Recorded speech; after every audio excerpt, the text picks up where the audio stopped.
Julia and Fiona went back to Fiona's room. They chatted for a bit, but eventually Julia decided she needed to head home. Julia got ready to take off and was about to head out the door when Fiona stopped her and gave her a big hug. "Thanks for telling me everything, Julia. Thanks for being so supportive. I felt really bad about not telling you, but I wasn't sure how to do it. And I certainly wasn't going to talk about it at lunch." "Yeah, I don't blame you. What's your plan on telling other people though? I mean, I don't think anybody is suspicious or anything. Are you just gonna wait until next week when it's over and not say anything?" "I was kind of thinking that, yeah. Do you think anybody else might find out though? I always wonder how obvious it is, you know. I mean, it's hard to see on myself, but I would think you could totally tell I was wearing a diaper if you looked close enough." "Can you tell?" "Well, I guess it depends on what you are wearing. There were a couple of times I thought I noticed something different, but it never occurred to me you might be wearing a diaper. I just thought you had new jeans or something 'cause they looked a bit different. And I think one time you were wearing a dress or something. I kind of heard something, but I didn't think what it was. I mean, now that I know, yeah, I can kind of tell. Like when you were wearing your PJs, I could tell you had a diaper on underneath for sure. I mean, you can hear it and see it. But I don't think most people would really notice. I guess I don't really get what you mean when you say you noticed, but couldn't tell." "Well, it's like this. Like you were wearing something the other day, and I know now that what I heard was your diaper rustling underneath. But at the time, I just heard something.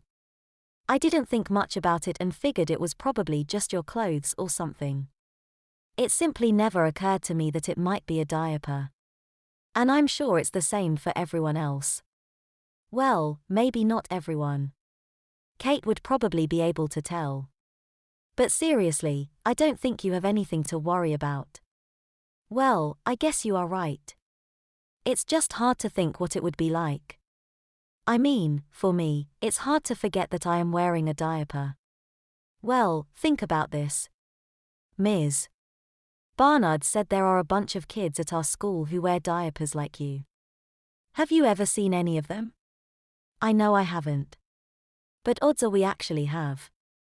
But more importantly, have you ever looked at somebody and even thought that maybe they were wearing a diaper? Like, did you ever think it might even be a possibility?" "No, I didn't." "That's a really good point. Well, now you know what it's like for everyone else. No, I think you are gonna be fine, barring sleepovers, your pants falling off, or forgetting to get dressed in the morning. Or an untimely gust of wind and a dress." Fiona laughed. "Okay, yes, I didn't think of that. Ha, that would actually be really funny. Or like if you were standing on a subway grate like Marilyn Monroe. Note to self, avoid subway grates." "Yeah, good plan. Okay, get out of here. I'll talk with you later." Julia walked home and found her parents working in the yard. Mom was futzing about one of her flower beds and Dad was watering some plants out back. "How was date night, Mom?" "It was lovely, thank you." "And how are the Haymans?" "Fine.